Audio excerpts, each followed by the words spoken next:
इस बंदे की इससे हफ्ता पहले हमने शारजा इस्लामिक बैंक में पर्सनल लोन की रिक्वेस्ट डाली हुई थी।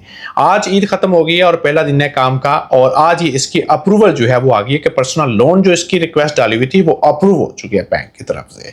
तो इस लड़के ने पहले भी कई बार खुद ही लोन के लिए रिक्वेस्ट डाली थी, पर्सनल लोन के लिए, लेकिन वो रिजेक्ट होती जा रही थी। इसने DIB बैंक में भी डाली थी, इसने शारजा इस्लामिक बैंक में भी डाली थी, लेकिन वहां पे रिजेक्ट हो गई। आज दोबारा शारजा इस्लामिक बैंक में हमने रिक्वेस्ट डाली है इसकी, ठीक है, वो अप्रूव हो चुकी है। पहले इसकी रिजेक्ट क्यों हो रही थी? क्योंकि इसकी कंपनी के अंदर बहुत सारी जो गलतियां थी ना, उसकी वजह से इसका लोन जो पर्सनल था वो रिजेक्ट होता जा रहा था, ठीक है। और इसने हमसे रब्ता किया, हमने अपनी फीस चार्ज की, उसके बाद हमने इसको तरीकाकार बताया कि भाईजान इसमें ये गलतियां, इसको हमने ठीक करना है, ठीक है। उसको ठीक किया ऐसा ऐसा, फिर उसके बाद हमने पहली ही रिक्वेस्ट डाली और उसमें इसका लोन जो है वो अप्रूव हो गया, ठीक है। इसलिए मैं कहता हूं कि अगर आपने किसी भी बैंक से लोन लेना है या क्रेडिट कार्ड लेना है या कंपनी के लिए गाड़ियां लेनी है आपने, या कंपनी फाइनेंस करवानी है आपने, ठीक है ना, या आपने स्कूल वगैरह के लिए लोन वगैरह लेना है, तो आपको कंसल्टेंट रख लिया करें, उसमें से आपकी आसानी होगी, ठीक है। आप खुद ट्राई करते रहते हैं, फिर उसकी कॉल आ गई उसके ऊपर लग गए, फिर उसकी कॉल आ गई उसके ऊपर लग गए।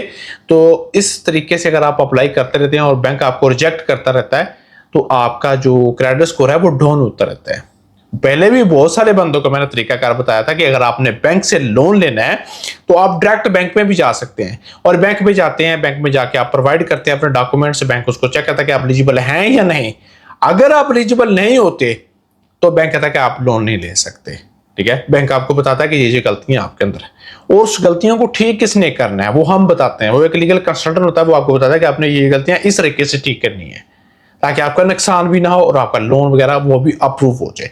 अगर फिर भी आप कहते हैं कि यार मैं नहीं ये कर सकता, मैं ये चीज नहीं कर सकता, तो फिर गलती आपकी है, आप फिर कुछ भी नहीं कर सकते, ठीक है ना।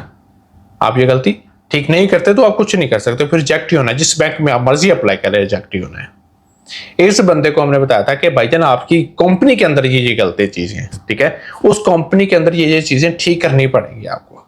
उसका तरीका भी बताया था कि इस तरीके से आप करके उसको ठीक कर ले। फिर इसने किया और इसका पहली अप्रूवल के ऊपर लोन आ गया, ठीक है ना। अब 1-2 दिन के अंदर अंदर इसकी अमाउंट जो है इसके अकाउंट के अंदर ट्रांसफर हो जाएगी, जो इसकी लोन की अमाउंट है इसके अंदर ट्रांसफर हो गई। इसलिए कहता हूं कि लीगल कंसल्टेंट रख लिया करें ताकि आपका नुकसान ना हो, आपका टाइम बच जाए। वन टाइम के लिए रख लिया करें, ठीक है। थोड़ी सी फीस होती है वो पे करके उसको वन टाइम के लिए रख लिया करें, एक दिन के लिए वो आपको जवाब दे दे कि ये चीजें ठीक करनी है आपने, वो आपको करनी पड़ेगी, उसके बाद आपका लोन